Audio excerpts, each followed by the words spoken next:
ప్రతి దేశానికి ఒక లక్షణం ఉంటుంది. ఆ లక్షణాన్ని కాపాడుకోవడంలో కీలకమైన పాత్ర పోషిస్తుంది. నెగిటివ్ ఉంటే అది సరిదిద్దుకోవాలి.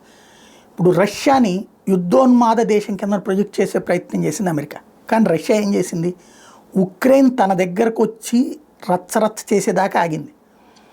యూరప్ దేశాలకు సంబంధించినటువంటి సైనిక బలగాలు అక్కడికి వచ్చినప్పుడు మాత్రమే లేపుతానంది. అంటే ఒక స్ట్రాటజిక్ ఎత్తుగడ ఫాలో అయింది అది. అంటే తను యుద్ధోన్మాది కాదు, అమెరికా యూరప్ దేశాల యుద్ధోన్మాదులు అన్నటువంటి సంకేతం ఇచ్చి అప్పుడు కొట్టింది. ఇప్పుడు భారత్ కూడా ఏం చేసింది? 1971 ఇప్పటికి 2025 దాదాపు 55 ఏళ్లలో అనేక సార్లు దెబ్బలు తింది. ఎవరి ద్వారా? పాకిస్తాన్ వలన. ప్రత్యక్షంగా పాకిస్తాన్ వల్ల కాదు, ఉగ్రవాదుల వల్ల. కానీ పరోక్షంగా పాకిస్తాన్ వల్ల. ఆ ఉగ్రవాదుల్ని పెంచి పోషించేది పాకిస్తాన్ సైన్యం.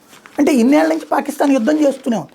మనం ఇక్కడ సంకేతం అది ఉగ్రవాదులు అన్న పాయింట్ చుట్టూతోనే ఉంది. కాదు, పాకిస్తాన్ నడిపిస్తోంది కాబట్టి దాన్ని అసలుకే ఎసరు పెట్టాలన్నట్టు ఇప్పుడు మన కాన్సెప్ట్. అయితే ఇప్పుడు కూడా మోడీ ఏం సందేశం ఇద్దామనుకుంటున్నారు? ఆత్మరక్షణ కోసం మాత్రమే భారత్ యుద్ధం చేస్తుంది. ఇదే సందేశం నడుస్తుంది. ఉగ్రవాద శిబిరాలు కొట్టాం, ఆ ఉగ్రవాదులను కాపాడే పాకిస్తాన్ మా మీదకి వచ్చింది, అయినా మేము డిఫెండ్ చేసుకున్నాం, ఎఫెన్స్కి వెళ్ళాలా.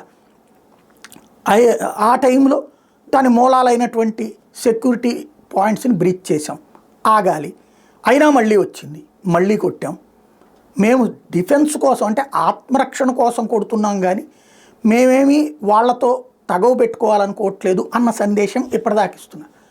పాకిస్తాన్ ఎస్కలేషన్ సిస్టమ్ తన సంబంధించినటువంటి సైన్యాన్ని బోర్డర్కి చేరుస్తున్నారు. రోజు సాయంత్రం 4-5 ప్రెస్ మీట్ పెట్టే మన సైన్యమును విదేశాంగ శాఖ అర్జెంటుగా పొద్దున ఎందుకు ప్రెస్ మీట్ పెట్టింది అంటే ఇక యుద్ధం ఫ్లేరప్ కాబోతున్నామన్న సంకేతం.